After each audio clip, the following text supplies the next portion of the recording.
semuanya, Assalamualaikum warahmatullahi wabarakatuh. Jadi di video kali ini saya akan mempresentasikan tugas sosiologi yang dibimbing oleh Pak Widi Wijayandaru. Topik yang dibahas mengenai petualangan sosiologi yang meliputi pengertian, perkembangan sosiologi di Indonesia, sejarah, ciri-ciri, sifat-sifat hakikat, cabang ilmu, ruang lingkup, dan manfaat sosiologi. Pengertian sosiologi adalah ilmu sosial yang mempelajari setiap kehidupan masyarakat. Objek kajian dari sosiologi tidak lain adalah kehidupan manusia.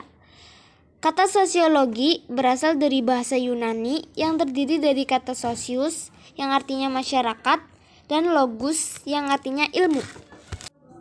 Perkembangan sosiologi di Indonesia.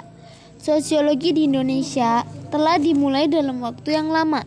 Pada masa Sri Paduka Mangkunegoro IV dari Surakarta, terdapat ajaran Wulangreh yang mengajarkan tentang tata hubungan antara para anggota masyarakat Jawa yang berasal dari golongan-golongan berbeda.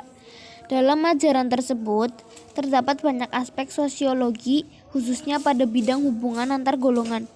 Selain itu, Ki Hajar Dewantara, Papa Pendidikan Indonesia, juga telah menyumbangkan sosiologi dalam konsep-konsepnya tentang kekeluargaan dan kepemimpinan.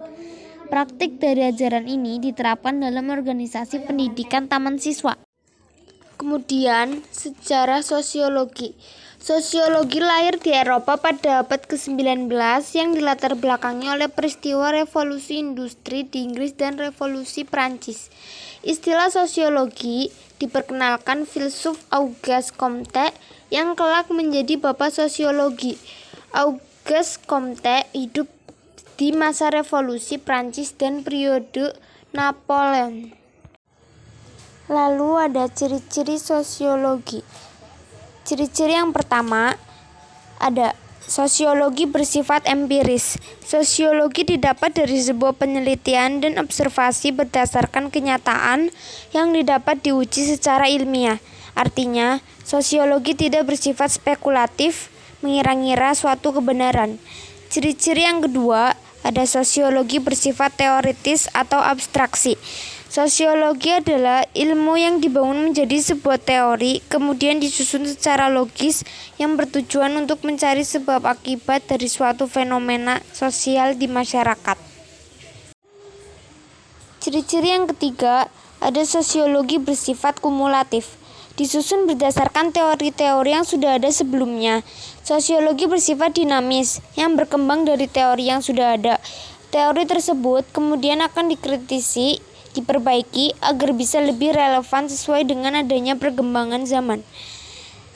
Ciri-ciri yang keempat, ada sosiologi bersifat non-etis. Sosiologi mempersoalkan sebuah fakta yang terjadi di masyarakat, bukan terkait tentang baik atau buruknya suatu fakta tersebut. Lalu ada sifat-sifat sosiologi. Terdapat 7 sifat hakikat sosiologi diantaranya. 1. Sosiologi sebagai ilmu pengetahuan umum. 2. Sosiologi sebagai ilmu sosial. 3. Sosiologi sebagai ilmu abstrak. 4. Sosiologi sebagai ilmu kategori. 5. Sosiologi merupakan suatu ilmu yang murni. 6. Sosiologi merupakan suatu ilmu yang menghasilkan pengertian dan pola-pola. 7. Sosiologi merupakan suatu ilmu rasional. Selanjutnya ada cabang-cabang ilmu sosiologi. Cabang yang pertama ada sosiologi pengetahuan, kedua sosiologi agama, ketiga sosiologi hukum, keempat sosiologi pendidikan, kelima sosiologi politik, keenam sosiologi kesehatan, ketujuh sosiologi ekonomi, kedelapan sosiologi pembangunan, kesembilan sosiologi pedesaan, 10 sosiologi perkotaan, 11 sosiologi korupsi, 12 sosiologi kependudukan, 13 sosiologi kriminal, 14 sosiologi budaya, dan yang terakhir ke-15 sosiologi industri. Kemudian ada ruang lingkup sosiologi. Yang pertama, peran dan kedudukan sosial individu dalam keluarga, kelompok sosial, dan lingkungan masyarakat. Kedua, ada perilaku anggota masyarakat dalam melakukan interaksi sosial yang didasari oleh nilai-nilai dan norma. Ketiga, masyarakat dan kebudayaan daerahnya sebagai submasyarakat nasional Indonesia. Keempat, perubahan dan masalah-masalah sosial budaya yang ditemui dalam kehidupan sehari-hari berlangsung secara terus-menerus.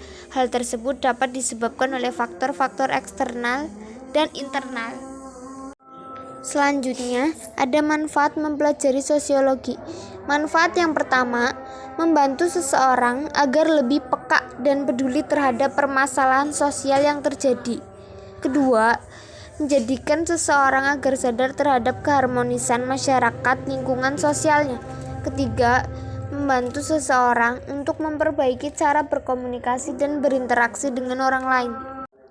Lalu yang terakhir, kesimpulannya adalah ilmu sosiologi adalah ilmu yang mempelajari tentang kemasyarakatan, mempelajari bagaimana cara kita berperilaku sesuai dengan norma dan kaidah, bagaimana cara berinteraksi dengan orang lain, masyarakat, dan mengajarkan kita cara hidup bersama dalam suatu daerah atau masyarakat.